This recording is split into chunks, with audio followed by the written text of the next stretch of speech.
Hello, I'm Jason Weiner, and this week on Checking In, we check in with Jeffery Emerson.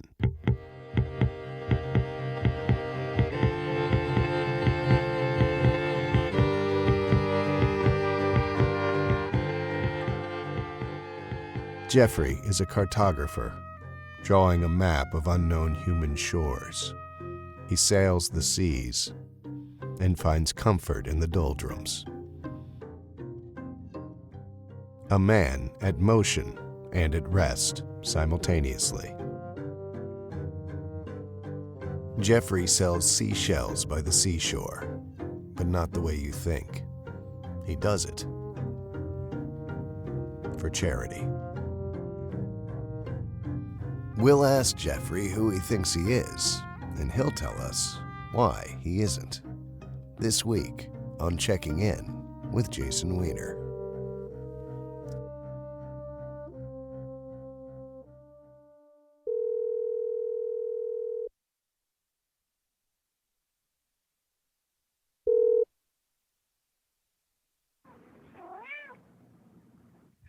You reached Jeffrey and Fluffy. We're not here right now. Leave a message after the meow, and we'll get back to you.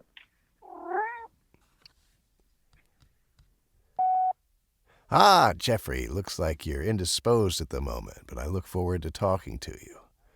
Hopefully we can talk about preparation, street justice, cats, and gates.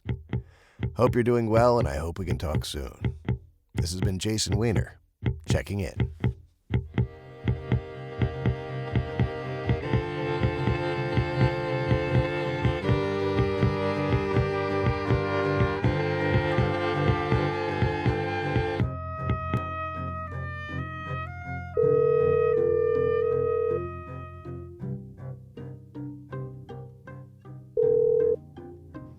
Hello? Hello, Jeffrey.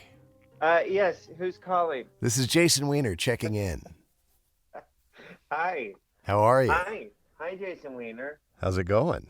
How are you doing, man? I'm doing so well now that I'm talking to you. It warms my soul, I must say. Well, that's nice to hear. So I have a question for you right off the bat. I notice you have a quite an engaging voicemail message. Is that an actual cat, or is that some kind of sound effect? It's not a mechanical cat. It's an actual cat. It's Mr. Fluffy the cat. I don't see him. He's a Maine Coon cat. Maine Coon. I love a Maine Coon. Yes, as a boy, I had a Maine Coon named Ludlow, which... You did? Yes, wonderful animal. What color? It was a black and white. It had kind of but was mainly white, but with a large black kind of patches on it, like a cow would be or something, you know. But a big animal, big cat. Now people don't realize how big a Maine Coon is. We got Fluffy a haircut this summer, a lion cut, and Fluffy turned out to be a much smaller cat than we thought. He was mostly fur, as it turns out. Yes, Ludlow the cat actually met a sad end. They had... Oh, no. Well, it was the 1980s, and we had some kind of a wallpaper on our wall that was a textured wallpaper, so it was almost like a grass mat type of look, you know, like a tiki look. Yeah. Type of thing you would put up. And I don't like where this is going.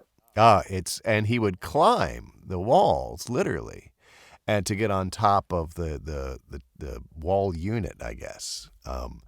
And my mom is not a sentimental woman, so she had him declawed, which dramatically changed his personality. And he spent his last years cowering, Howard Hughes-like, behind the water heater. And we couldn't get him out of there. He would just sit back there and come out to eat and then go back in and just sit there and be like, woe is me. It was a sad end for Ludlow the cat. Oh my gosh. Yeah. Oh, poor Ludlow. Well, I honestly, I thought that story was going in a different direction. Yeah, I think we all did when we got him. He was an adorable cat. And I must say, If it was modern times, regardless of the damage done, I think I'd be compelled to keep his claws. But it was a different era. I think that it was a much crueler, well, not a crueler time, but I don't know. There was less people concerned about cat toes. I mean, I hate to speak, um, I hate to speak ill of my mother, God rest her soul, but we had a parrot, um, and the parrot would get out, and she had the parrot's wings clipped, Hmm. so he couldn't fly away. And that seems like equally like a cat's claws, a parrot's wings. Like Yeah, it seems like you're missing the fundamental aspect of the animal at some point. exactly. I mean, having a bird caged anyway. Um, but he was a lot of fun. He would but we would give him a bath, and my grandma taught him how to talk, and he would laugh, and he had a vocabulary of 150 Huh. words. He ended right on 150. He didn't try for 151. Right. He didn't try to go above Huh. that. I think he was satisfied with it. Now, Um, can I ask you about this? I've always been fascinated by the wing clipping and the whole idea.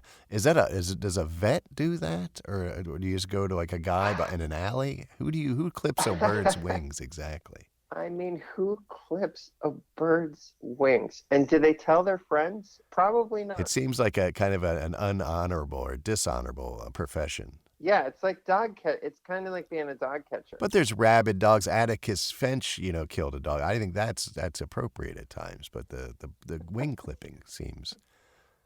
It seems horrible, doesn't it? I mean, But it's shorthand for being right, for being limited and having your options, taken away. exactly. And pulling out a cat's claws, I mean, it just sounds barbaric.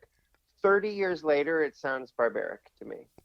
At the time, it didn't sit right with me. It seemed like he was a good guy. He just wanted to climb the wall. I mean, they What are you doing with thatched wallpaper anyway? I mean, it was essentially a giant cat tree he was living in. What is he supposed to do? He's a young man.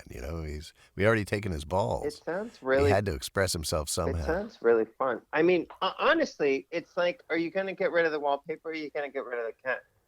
I mean, Well, we found a happy medium that's what apparently. it comes down to. That's so sad. It's not ideal, but hopefully we've grown a little. I mean, it didn't end well for Ludlow. Uh, Doesn't sound like things worked out for the parrot too much either, but we've got the future, and maybe there is where we'll finally learn to be better people. yeah. Thanks for Um, checking in, Jeffrey. all right, buddy. Bye bye. This has been Jason Weiner, checking in. So there is a direct correlation between chopping wood and swinging a golf club.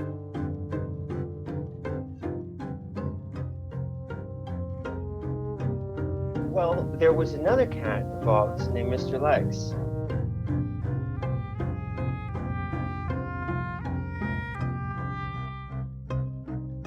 I used to, when I was a kid, I humped drywall.